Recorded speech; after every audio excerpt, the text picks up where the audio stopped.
Dan tentang sangkut pautnya dengan Kiai Bangkalan bukan urusanmu untuk menanyakan. Pemuda, nyalimu setinggi gunung, kau toh tidak mempunyai 3 kepala 6 tangan, mungkin hendak mengandalkan ilmu silat dan kesaktian. Jauh-jauh datang kemari hanya untuk mencari mati. Wiro tertawa dingin.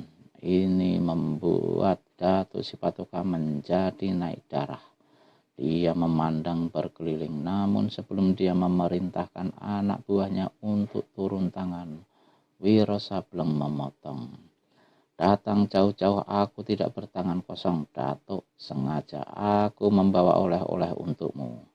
Setelah berkata begitu, Wiro lemparkan buntalan yang sejak tadi dipegangnya di tangan kiri.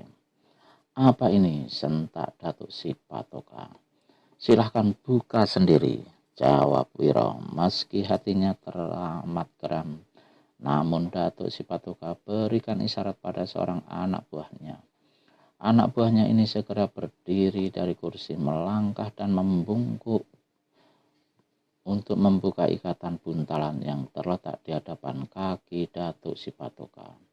Begitu buntalan terbuka, maka gemparlah isi ruangan. Yang terbungkus dalam buntalan itu ternyata adalah kepala manusia. Matanya sebelah kanan hanya merupakan rongga besar yang tergenang darah beku dan serabutan urat-urat. Seluruh muka berselimutkan darah yang mengering. Meski kepala itu sudah sedemikian rusak dan busuk, namun tak ada satu orang pun di ruangan itu tersebut yang tak mengenalinya. Kepala itu adalah kepala gempar bumi. Pembantu utama Datuk Sipatoka.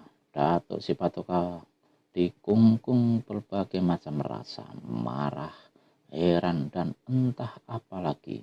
Mungkin juga dirinya dirayapi rasa ketakutan. Gempar bumi adalah pembantu utamanya yang berkepandaian sangat tinggi di antara anak buahnya. Tapi dia mati sedemikian rupa, dan siapa lagi kalau bukan pemuda di hadapannya itu yang telah membunuh gempar bumi. Bedebah bernama 212. Tak ada jalan lain, kematianmu terpaksa ku percepat. Datuk Sipatoka memandang berkeliling, lalu memerintah dengan suara yang menggeledek. Semua yang ada di sini serbu bedebah itu. Hancur lumatkan tubuhnya hingga jadi debu.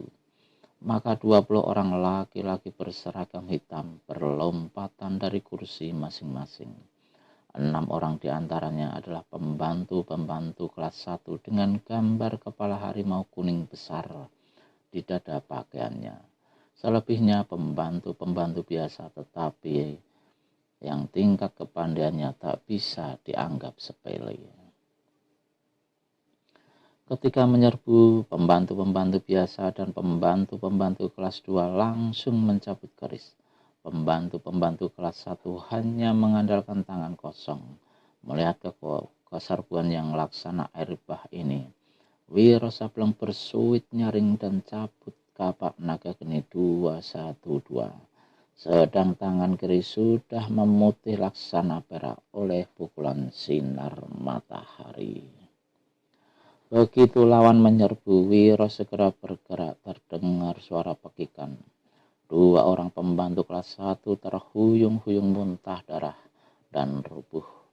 3 orang pembantu kelas 2 terduduk di lantai dan rebah tak berkutik lagi.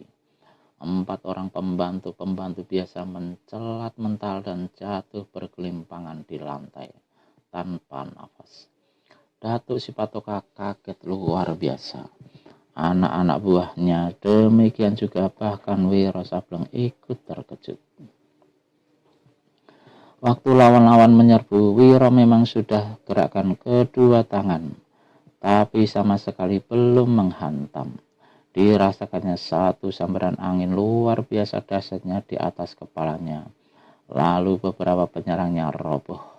Datuk Sipatoka keluarkan sebuah lonceng kecil dan menggoyang-goyangnya beberapa kali. 4 Darah jelita berseragam kuning muncul dengan pedang di tangan. Mereka adalah pesuruh-pesuruh istana, tapi yang sekaligus merangkap peliharaan Datuk Sipatoka.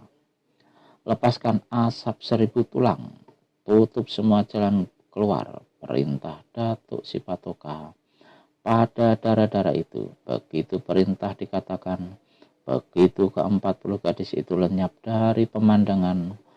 Datuk Sipatoka memandang ke langit-langit ruangan di belakang Wiro, lalu membentak. Orang yang sembunyi di atas loteng, silakan turun, perlihatkan diri. Wiro Sableng kernyitkan kening. Sewaktu dari atas loteng terdengar suara tertawa bergelak. Dia rasa-rasa pernah mendengar tawa macam begitu, tapi tak bisa menduga dengan pasti siapa orangnya. Sipatoka, kau belum layak melihat diriku, kata orang yang di atas loteng. Datuk Sipatoka mendelik. Dia berpaling pada keempat jago kelas 1 dan memberi isyarat. Keempat anak buahnya ini segera melompat ke langit-langit. Tangan kanan memegang keris, sedang tangan kiri menghantam. 4 larilah angin pukulan yang dahsyat menderu ke atas. Langit-langit yang terbuat dari tulang bebelah hancur berantakan. Tapi bersama dengan jatuhnya hancuran tulang-tulang itu, keempat jago kelas 1 itu pun terhempas ke lantai, mengeluh panjang lalu muntah darah dan mati. Geraham-gerahamnya Datuk Sipatoka bergemelotakan. Anak-anak buahnya saling pandang dengan muka pucat. Dan di loteng tengah tepat di atas kepala Datuk Sipatoka kembali terdengar suara tertawa bergelak. Kurang ajar, geram Datuk Sipatoka. Tangan kanannya bergerak mencabut 10 keris emas kecil yang bergelantungan di jubah kulit harimaunya.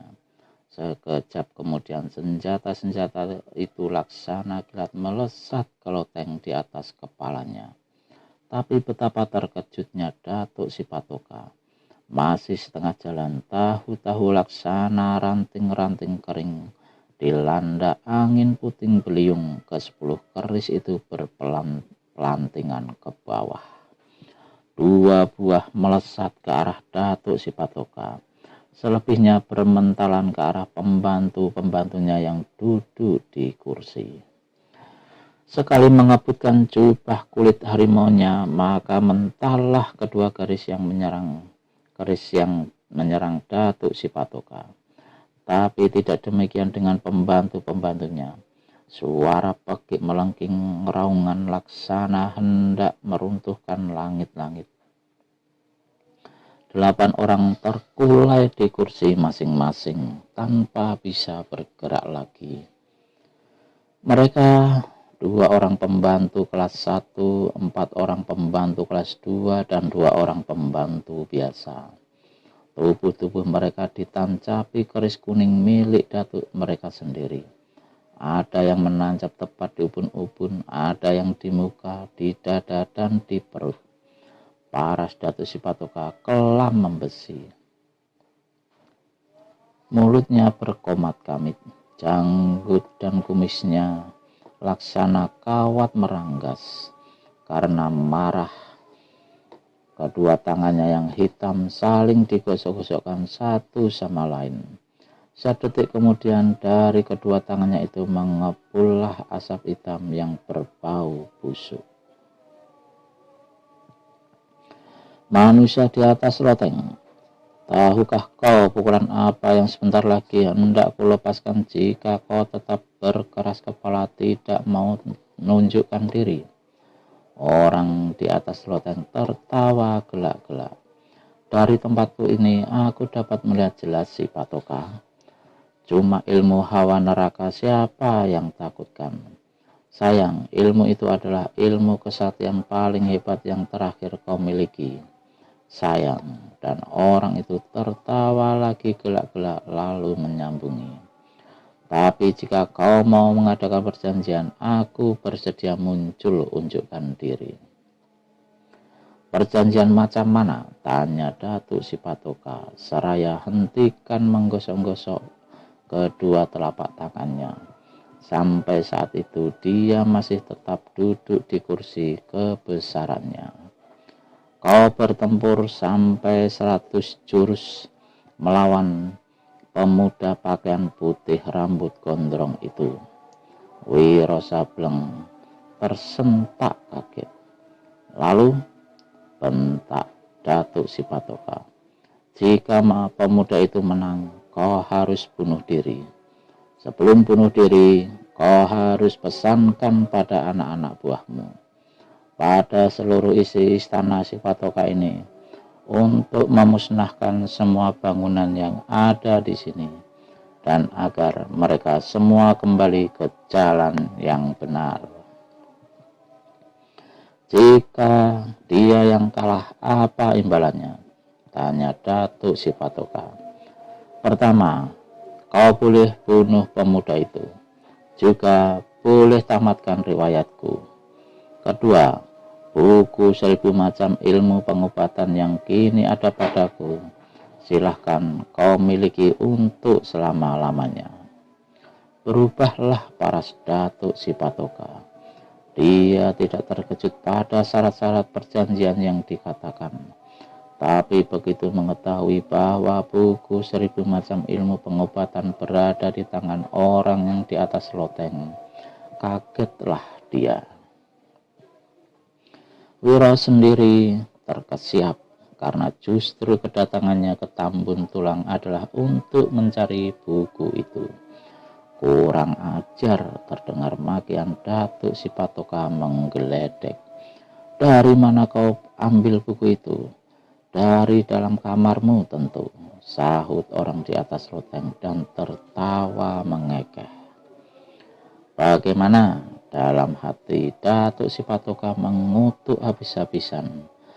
Jika orang itu dapat masuk ke dalam istana Sipatoka dan mencuri kitab 1000 macam ilmu pengobatan dari dalam kamarnya, nyatalah kepandaiannya luar biasa sekali.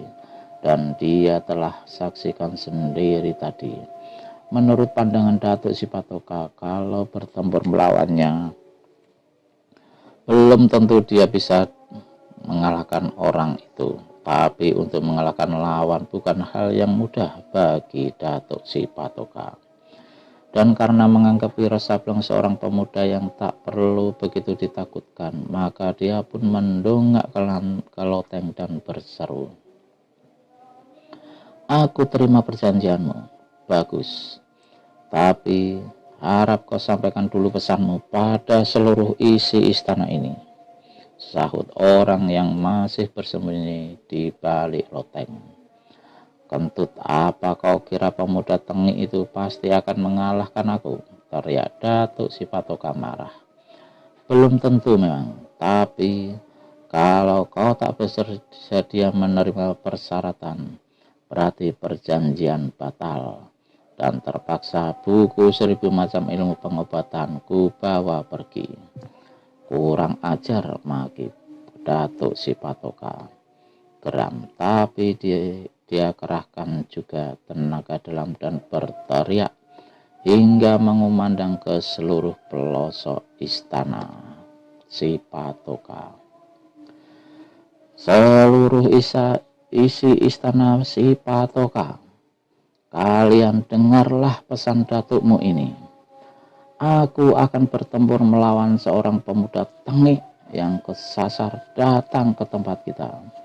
Jika aku kalah, maka kalian harus memusnahkan segala apa yang ada di sini, dan kalian kembali ke dunia luar, ke dalam jalan yang benar. Sekian." Datuk Sipatoka memandang ke atas dan berseru, "Nah, orang di atas loteng, puaskah hatimu sekarang?" "Puas, puas," sahut orang itu. Sekejap kemudian diiringi dengan suara tertawa gelak-gelak, maka bobollah langit-langit ruangan, dan sesosok tubuh berpakaian putih berkelebat, dan hampir tak dapat disaksikan oleh mata saking cepatnya. Tahu-tahu orang ini sudah duduk seenaknya di sudut ruangan. Di pangkuannya ada sebuah kitab. Seisi ruangan terkejut. Wiro sampai ternganga dan garuk-garuk kepalanya. "Tua gila," desis Wiro lalu cepat-cepat menjura hormat. "Ah, kau masih saja pakai segala macam peradatan yang membuat muak perutku," kata orang yang tengah duduk di sudut ruangan yang memang tua gila adanya. "Hadapi si cebol itu. Kalau nasibmu baik, kau menang. Tapi kalau tidak, kau akan mampus. Aku akan juga konyol." Sehabis berkata keras begitu, tua gila pergunakan ilmu menyusupkan suara memberi bisikan pada Wiro. "Kapak di kanan, pukulan sinar matahari di tangan kiri. Sekali-kali jangan kau pukul bagian tubuhnya. Jika dia pergunakan ilmu pukulan hawa neraka, tangkis dengan pukulan sinar matahari. Dan hantam dengan pukulan dewa topan menggusur gunung yang kuajarkan padamu." "Ayo si Patoka, kau tunggu apa lagi?" tua gila membentak. Dan Datuk si Patoka melompat turun dari kursinya. Gerakannya seringan kapas. Setelah meneliti Wiro sejenak, dia bertanya, "Maumu dengan tangan kosong atau pakai senjata?" Wiro ingat nasihat tua gila, maka dia pun menjawab, "Kalau kau punya senjata, silahkan dikeluarkan." Datuk si Patoka tertawa sinis dan cabut sebilah keris hitam yang bercabang 3.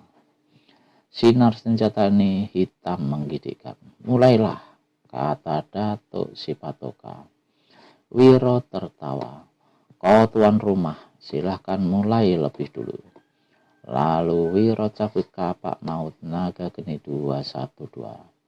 Datuk si Patoka sunggingkan seringnya mengejek.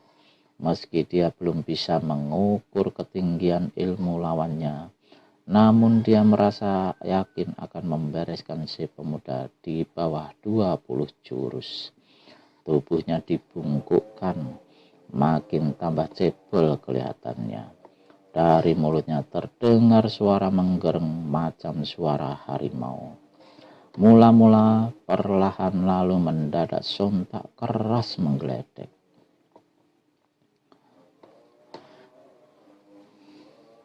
Menggetarkan seantero ruangan, Wiro Sableng sudah kerahkan 3/4 dari tenaga dalamnya hingga suara bentakan dahsyat itu tidak mempengaruhinya. Tiba-tiba tubuh Datuk si Patoka berkelebat lenyap. Tahu-tahu keris hitam bercabang 3 sudah berkelebat, hanya tinggal 1 jengkal dari muka Wiro Sableng. Wiro terkejut, lekas-lekas melompat ke samping. Meski tangan kirinya mempunyai kesempatan leluasa menjotos tubuh lawan, tapi karena ingat akan ucapan tua gila, maka hal itu tidak dilakukannya. Hampir keris bercabang 3 itu lewat di sampingnya. Tiba-tiba dengan cepat Datuk si Patoka menusuk ke perut, sedang tangan kiri lepaskan 1 pukulan yang hebat. Wiro geser kaki kanan sambil miringkan badan. Kapak naga geni 212 dibabatkan ke bawah.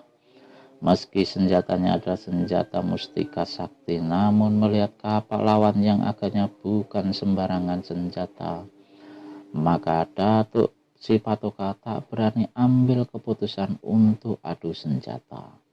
Tarik ulang tangan kanan Datuk si Patoka, lipat gandakan pukulan tangan kirinya, hingga angin pukulan yang keluar laksana topan prahara.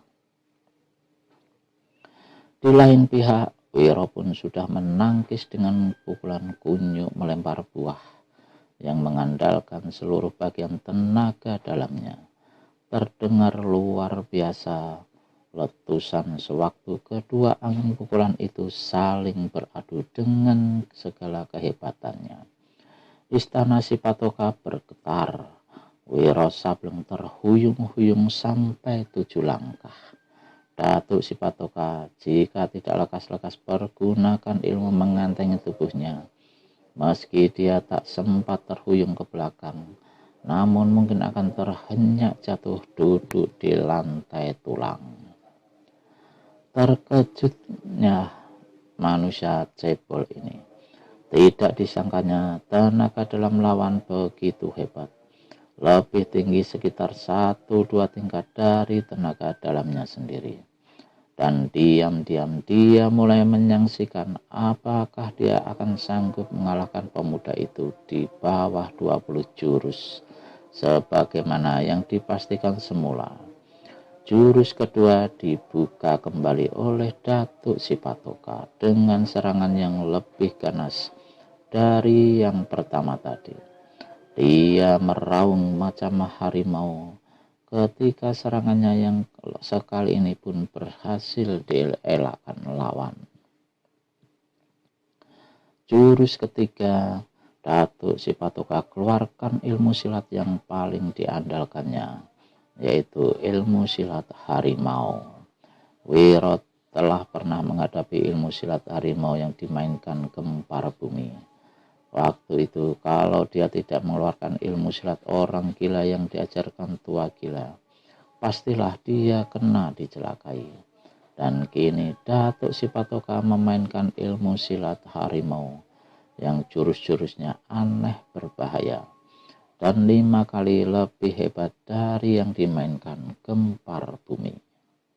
Dari mulut murid Wiro Sableng keluar suara suitan keras yang disusul dengan siulan tinggi tak menentu luar biasa. Wiro mulai keluarkan jurus-jurus pertahanan dari ilmu silat orang gila. Dalam tempo yang singkat 15 jurus sudah berlalu. Datuk Sipatoka merutuk dalam hati dan perhebat serangannya. Tiba-tiba mengiang suara halus laksana suara nyamuk di telinga Wiro Sableng. Goblok, mengapa cuma bertahan? Apa tidak mampu menyerang? Itulah dambratan yang dikeluarkan tua gila yang duduk enak-enak di sudut ruangan. Wiro juga sadar, meski dia bisa bertahan, tapi kalau tak membalas serangan, lama-lama dirinya bisa dicelakai juga. Dia pegang hulu kapak naga geni 212 di tangan kanan lebih erat. Lalu memasuki jurus ke-16. Untuk pertama kalinya dia menyerang dengan mempergunakan jurus kepala naga menyusup awan. Kapak naga geni 212 mendengus laksana suara ribuan tawon. Sinar putih berkiblat. Kepala kapak menderu ke bawah, lalu laksana seekor naga yang memunculkan kepalanya dari dalam lautan. Senjata itu melesat ke arah batang leher Datuk Sipatoka. Sang Datuk sengaja tidak berkelit. Keris cabang 3 ditusukkannya ke depan, ke arah bawah ketiak lawan. Karena dia berkeyakinan bahwa tusukan senjatanya akan lebih cepat menemui sasarannya dari senjata lawan. Wiro tidak bodoh. Dia sudah memperhitungkan kerugian posisinya bila dia meneruskan serangannya. Karenanya dengan cepat Wiro geser kedua kaki dan berkelit. Begitu berkelit dia susul dengan jurus serangan yang baru, yakni kincir padi memutar. Kapak naga geni 212 mengaung dahsyat dan berkiblat dalam bentuk putaran yang sangat kecil. Datuk Sipatoka berseru keras dan tundukkan kepala untuk menghindarkan diri dari sambaran senjata lawan. Sedetik kemudian, mata kapak telah menyambar ke bahu kirinya. Datuk Sipatoka melompat ke kanan dan dia memaki keras ketika melihat senjata lawan telah memapas ke pinggul, terus ke arah kedua kakinya. Satu-satunya jalan untuk mengelakkan serangan yang berputar itu hanyalah melompat keluar dari kalangan pertempuran. Meskipun ini akan memberi pandangan pada orang-orangnya bahwa dia mulai kewalahan menghadapi si pemuda berambut gondrong. Tapi Datuk Sipatoka terpaksa melompat keluar dari kalangan pertempuran. Dia sudah lepas dari serangan yang berputar itu. Dia akan segera balas menyerang. Tapi kejutnya bukan alang kepalang, karena ketika baru saja dia keluar dari kalangan pertempuran, tahu-tahu senjata lawan memburu dalam jarak yang sangat dekat dan sangat cepat. Mengelak pasti kasih. Tiada jalan lain daripada menangkis. Datuk Sipatoka palangkan keris mustikanya. Terang! Bunga api memercik. Datuk Sipatoka tersurut 3 langkah. Salah satu cabang kerisnya patah dan mental. Tangannya tergetar hebat. Wiro sendiri merasakan tangan kanannya yang memegang kapak naga geni 212 menjadi pedas. Dia tidak peduli, malah dengan mempergunakan 3/4 tenaga dalamnya, dia lepaskan pukulan sinar matahari. Beberapa orang anak buah Datuk Sipatoka menyingkir ketika melihat selarik sinar putih yang menyilaukan mata dan luar biasa panasnya menderu di depan mereka. Meski dalam keadaan kepepet, Datuk Sipatoka tidak kehilangan akal. Serta-merta dia jatuhkan diri sama rata dengan lantai dan berbarengan dengan itu, tangan kirinya cabut 10 keris emas yang bergelantungan di pakaian lalu dilemparkan ke depan. Pukulan sinar matahari menyambar ke atas tubuh Datuk Sipatoka. Keris 4 emas melesat di bawah sinar pukulan yang dilepaskan Wiro, lalu menyambar dengan ganas ke arah 10 bagian tubuh Wiro. Wiro Sableng kiblatkan kapak naga geni 212 dengan jurus tameng sakti menerpa hujan. Terang, terang, terang. Suara itu terdengar berturut-turut sampai 10 kali. Dan ke-10 senjata mustika yang dilemparkan Datuk Sipatoka mental patah, tersambar kapak naga geni 212. Dikejap yang hampir bersamaan, pukulan sinar matahari yang tak berhasil menerpa tubuh Datuk Sipatoka terus melanda dinding istana Sipatoka. Dinding yang terbuat dari tulang yang kokoh itu bobol berkeping-keping. Atap istana turun ke bawah hampir runtuh. Kurang ajar, rutuk Datuk Sipatoka seraya melompat bangun. Seluruh ilmu simpanannya telah dikeluarkannya. Mereka telah bertempur hampir 60 jurus dan ternyata dia tak sanggup menumbangkan lawannya.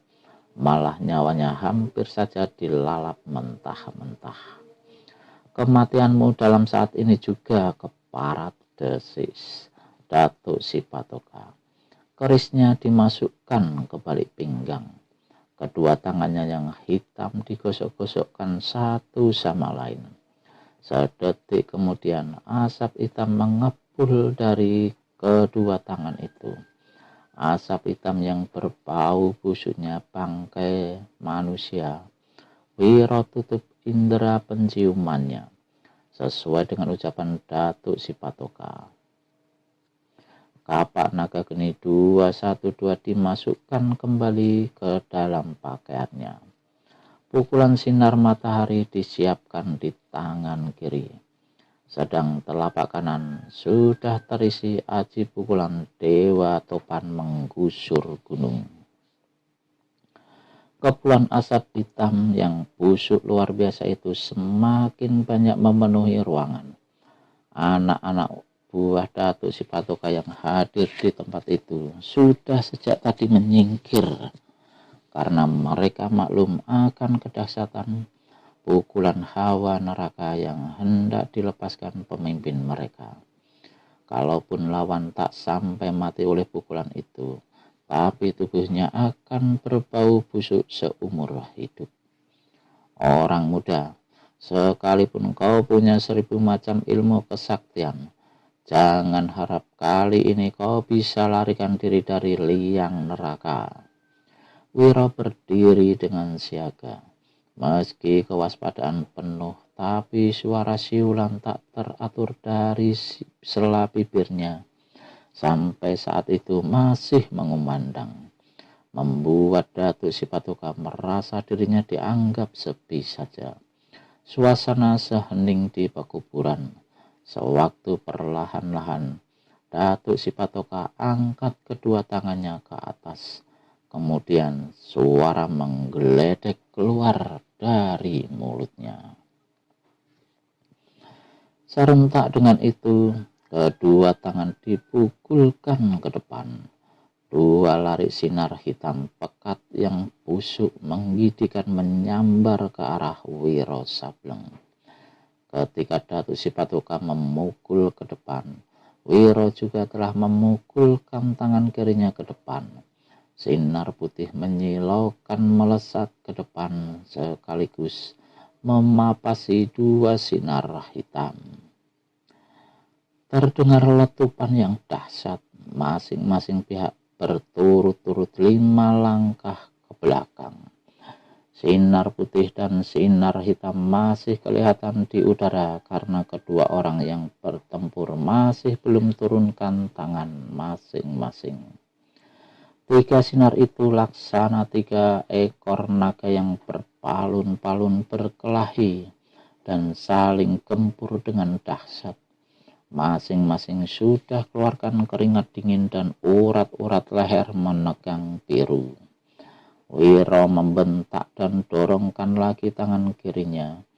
Tubuh Datuk Sipatoka terguntai-guntai. Wiro membentak lagi sampai beberapa kali. Datuk Sipatoka laksana ditekan dinding baja. Dia mundur terus-menerus dan bertahan dengan sekuat tenaga. Ketika untuk kelima kalinya, Wiro membentak lagi dan dorongkan kembali tangan kirinya. Datuk Sipatoka tak sanggup bertahan lebih lama. Tubuhnya terhampar duduk di lantai. Ilmu pukulan hawa nerakanya buyar dan lenyap. Sedang pukulan sinar matahari Wiro terus menyerampang salah satu kakinya. Datuk Sipatoka meraung terguling-guling. Wiro tidak memberi hati. Tangan kanan didorongkan kini. Dan satu gelombang angin yang luar biasa hebatnya menyapu tubuh Datuk Sipatoka, membuat tubuh itu terguling-guling di halaman berumput istana Sipatoka. Tangan dan kaki tanggal dari persendiannya, sedang kepala hancur memar. Itulah kehebatan pukulan dewa topan menggusur gunung yang telah dilepaskan Wiro Sableng tadi. Suasana yang hening menggigitkan itu dirobek oleh suara tertawa tua gila. Orang tua ini berdiri dari duduknya dan berkata, "Pertempuran hebat, luar biasa sekali untuk disaksikan." Kemudian tua gila memandang berkeliling dan berseru, 40 perempuan-perempuan muda yang di luar istana harap segera masuk." Sesaat kemudian, ke-40 pesuruh Datuk Sipatoka yang terdiri dari perempuan-perempuan muda belia itu masuk ke dalam istana. Melihat kolega-kolega mereka yang ada di dalam istana, yaitu sisa-sisa pembantu Datuk Sipatoka, pada berlutut di lantai. Maka ke-40 perempuan ini pun berlutut pula di hadapan Tua Gila dan Wiro Sableng. Berdiri semua, bentak Tua Gila. Serempak semua orang itu berdiri. Kalian semua sudah dengar pesan perjanjian Datuk Keparat itu. Semua orang mengiyakan. Begitu kami pergi, kalian segera memusnahkan istana bejat ini. Hancurkan semua yang ada rata dengan tanah. Lalu tinggalkan tempat ini dan pergi kemana kalian mau. Asal saja menempuh jalan kehidupan yang benar.